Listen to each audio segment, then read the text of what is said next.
বন্ধুরা, আপনারা যদি আইপিএল কে বিশ্বের সবচেয়ে জনপ্রিয় লিগ মনে করে থাকেন তাহলে মন থেকে ভিডিওটিতে একটি লাইক অবশ্যই করবেন। আইপিএল 2025 নিলামে কেউ দলে নিতে আগ্রহ দেখায়নি। একটা সময় দেশ ছেড়ে অন্য দেশের হয়ে ক্রিকেট খেলার সিদ্ধান্ত নিয়েছিলেন সেই তিনিই কিনা এখন আইপিএল এর সেরা। কে এই ক্রিকেটার বিস্তারিত জানাবো বন্ধুরা, তার আগে ভিডিওটি পুরো দেখার আবেদন রইল এবং চ্যানেলে নতুন এসে থাকলে চ্যানেলটিকে সাবস্ক্রাইব করবেন। চলছে আইপিএল 2025। প্রতিদিন একের পর এক টান উত্তেজনার ম্যাচের সাক্ষী থাকছে সকল ক্রিকেট প্রেমী মানুষ। শিরোনামে উঠে আসছে একাধিক ক্রিকেটার, তবে সকলকে চমকে দিয়েছেন শার্দুল ঠাকুর। আইপিএল 2025-এর মেগা অকশনে দল পাননি শার্দুল ঠাকুর। আইপিএল এর সময় দেশ ছেড়ে বিদেশের খেলার কথাও ভেবেছিলেন।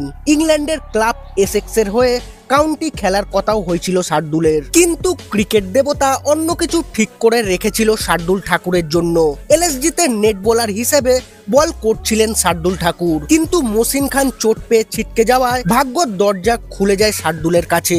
মহসিন খান ছিটকে যাওয়ার পরেই শার্দুলকে দলে নেয় লখনৌ। আর নিলামে বাতিল বোলার আইপিএল এ খেলতে নেমেই সকলকে চমকে দিচ্ছেন নিজের পারফরমেন্স দিয়ে। বর্তমানে এখনো শার্দুল এবারের আইপিএল এর দ্বিতীয় সর্বোচ্চ উইকেট শিকারী। 2 ম্যাচে তুলে নিয়েছেন 6টি উইকেট। তার দুরন্ত বোলিংয়েই এসআরএইচের বিধ্বংসী ব্যাটিং লাইন আপকে 200-র নিচে আটকে দেয় লখনৌ। এলএসজিতে তাকে আইপিএল খেলার ও নিজেকে প্রমাণ করার সুযোগ দেওয়ায় ফ্র্যাঞ্চাইজিকে ধন্যবাদ জানিয়েছেন শার্দুল ঠাকুর। এলএসজির মেন্টর জাহির খানের প্রতিও আলাদাভাবে কৃতজ্ঞতা জ্ঞাপন করেছেন শার্দুল।